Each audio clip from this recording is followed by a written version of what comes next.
வணக்கம் அன்பு மக்களே. இந்த பதிவில் நாம் பார்க்க இருப்பது மகர ராசியில் சுக்கிரன் சஞ்சாரம். இந்த சஞ்சாரத்தில் கடகம், சிம்மம், கன்னி ஆகிய ராசியின் வாரியாக சாதக பாதக பலன்கள் பற்றி இப்பதிவில் நாம் விரிவாக பார்ப்போம். இந்த பதிவை பார்க்கும் கேட்கும் நண்பர்கள் யாவரும் லைக் செய்து சப்ஸ்கிரைப் செய்து பகிர்வது நல்லது. டிசம்பர் மாதம் முதல் வாரத்தில் மகர ராசியில் சுக்கிர பகவான் பயணிக்க இருக்கிறார். சுக்கிரன் என்பது காதல், அழகு மற்றும் ஈர்ப்பை குறிக்கும் ஒரு கிரகமாக இருக்கிறார். மற்றும் இயற்கையில் இவர் ஒரு பெண்பால் கிரகம். மகர ராசி சுக்கிரன் சஞ்சாரம் மற்றும் அவர் தரக்கூடிய நேர்மறை மற்றும் எதிர்மறை விளைவுகளை பற்றி இப்பதிவில் நாம் விரிவாக ஆராய்வோம். சுக்கிரன் அதன் சொந்த ராசியான ரிஷபம் மற்றும் துலாம் ராசியில் அமர்ந்திருந்தால் பயணம் செய்யும் பொழுது அவர் சாதகமான பலனை அந்தந்த ராசிகளுக்கு தருகிறார். அதே சமயம் மீனத்தில் சுக்கிரன் உச்சமாக இருக்கும்போது மிகவும் பயனுள்ளதாக பலன் தருகிறார். தற்சமயம் மகர ராசியில் சுக்கிரன் சஞ்சாரத்தில் கடகம், சிம்மம், கன்னி ஆகிய ராசிகள் வாரியாக சாதக பாதக பலன்கள் பற்றி விரிவாக இப்பதிவில் பார்ப்போம். கடகராசிக்கு 4 மற்றும் 11ஆம் வீட்டு அதிபதியான சுக்கிரன் தற்சமயம் மகர ராசியில் சஞ்சாரத்தின் போது 7வது வீடாக அமைகிறார். மேற்கூறியவற்றின் காரணமாக நீங்கள் உங்கள் குடும்பத்தில் குறைவான மகிழ்ச்சியை சந்திக்க நேரிடும். உங்கள் குடும்பத்தில் சில பிரச்சனைகள் மற்றும் நண்பர்களின் ஆதரவின்மையால் நீங்கள் கவலையுடன் இருப்பீர்கள். தொழில் ரீதியாக உங்கள் வேலையில் அதிக முன்னேற்றம் இல்லாமல் மேல் அதிகாரிகளின் அங்கீகாரம் போன்றவற்றில் நீங்கள் சில போராட்டங்களை சந்திக்க நேரிடும். தங்களின் வியாபாரத்தில் போட்டியாளர்களிடமிருந்து அதிக போட்டியை நீங்கள் எதிர்கொள்ள நேரிடும் என்பதால் லாபம் ஈட்டுவதில் ஏற்றத்தாழ்வுகளை நீங்கள் சந்திக்க நேரும். பொருளாதார பண விஷயத்தில் உங்களின் அலட்சியம் மற்றும் கவனமின்மை காரணமாக பண இழப்பையும் நீங்கள் சந்திக்க நேரிடும். தனிப்பட்ட முறையில் உங்களின் நம்பிக்கையின்மையால் உங்கள் வாழ்க்கை துணையுடன் மகிழ்ச்சியை பெற முடியாமல் குடும்பத்தில் சூழ்ச்சியும் நிரம்பி மனக்கசப்பு ஏற்படும். தங்களின் உடல்நலத்தில் நீங்கள் அதிக குளிர் தொடர்பான பிரச்சனைகளை சந்திக்க நேரிடலாம் என்பதால் சற்று உங்களுடைய உடல் சக்தியை நீங்கள் வலிமைப்படுத்த வேண்டும் என்று கேட்டுக்கொள்கிறேன். முடிந்தவரை பெண்களை வணங்கவும் பெண்களின் கோபத்திற்கு ஆளாகாமல் செயல்படுவது அவசியமாகிறது. காளி மாதாவை வணங்கி அவர் பாதங்களை சாஷ்டாமல் விழுந்து வணங்கி காளி மாதாவின் நாமத்தை உச்சரிப்பது உங்களுக்கு நலமாக இருக்கும். அடுத்து சிம்மம். சிம்மராசிக்கு 3 மற்றும் 10ஆம் வீட்டின் அதிபதியாக இருக்கும் சுக்கிர பகவான் தற்சமயம் மகர ராசியில் சஞ்சாரிக்கிறார். இது தங்களுக்கு 6வது வீடாக அமர்ந்திருக்கிறது. மேற்கூறியவற்றின் காரணமாக நீங்கள் எதிர்பாராத ஆதாரங்களிலிருந்து நல்லது ஒரு வருமானமும் பணப்பலனும் பெறலாம்.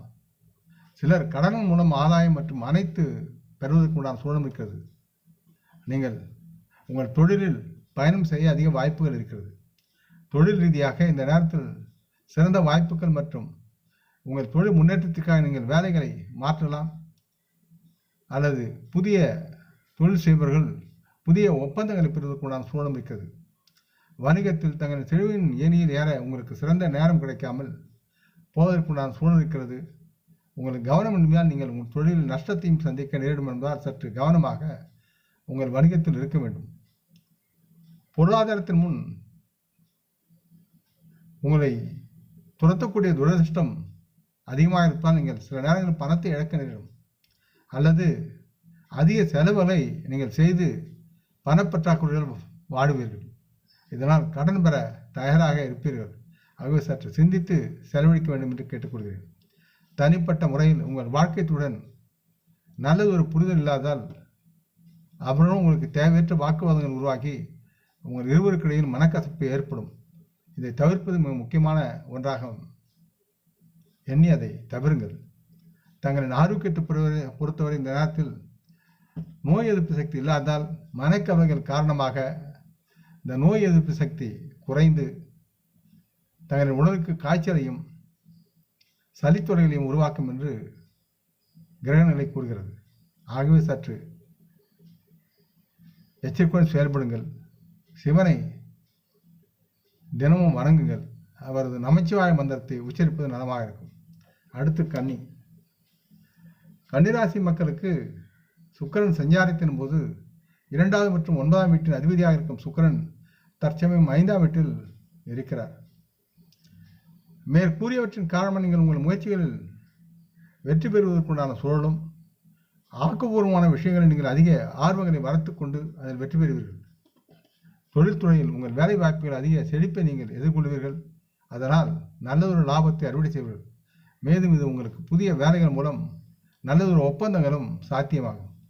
வணிக முன்னிலையில் நீங்கள் ஊக வணிகம் செய்வதில் வெற்றி பெறுவதற்குண்டான சூழலும், மேலும் இந்த ஊக வணிகம் உங்களுக்கு அதிக லாபம் ஈட்டுவதற்குண்டான சூழலை உருவாக்கி தரும்.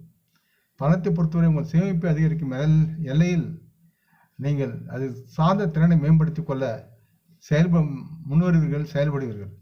தனிப்பட்ட முறையில் சிலரின் நம்பிக்கையின்மை காரணமாக உங்கள் வாழ்க்கை துணையுடன் நல்ல உறவை நீங்கள் கடைபிடிக்க முடியாமல் போவதற்குண்டான வாய்ப்புகள் இருக்கிறது. ஆகவே சற்று குடும்பத்தில் கவனமுடன் செயல்படுங்கள். தங்களின் ஆரோக்கியத்தை பொறுத்தவரை உங்களிடம் உள்ள வலுவான நோய் எதிர்ப்பு சக்தி காரணமாக நீங்கள் நல்ல ஆரோக்கியத்துடன் மனநிலையுடனும் இருப்பீர்கள் என்று நம்பலாம். முடிந்தவரை கன்னிராசி மக்கள் விநாயகரை தினமும் வணங்கி அவரது நாமத்தை உச்சரிப்பது மிகவும் நலமாக இருக்கும். இந்த பதிவை கேட்டு லைக் செய்து சப்ஸ்கிரைப் செய்து பகிரும் அன்பர்கள் யாவரும் வரமுடன் நலமாக தேக திருகாத்திராயில் ஆரோக்கியத்துடன் சகலவிதமான தனதானிய ஆபரண ஐஸ்வரனை பெற்று சர்வ காரிய ஜெயத்துடன் வாழ்வாங்க வாழ வேண்டும் என்று இறைவன் பாதம் படுகின்றேன். நம் குடும்ப மூத்தோர்களை போற்றி வணங்குவோம். வணக்கம். நன்றி.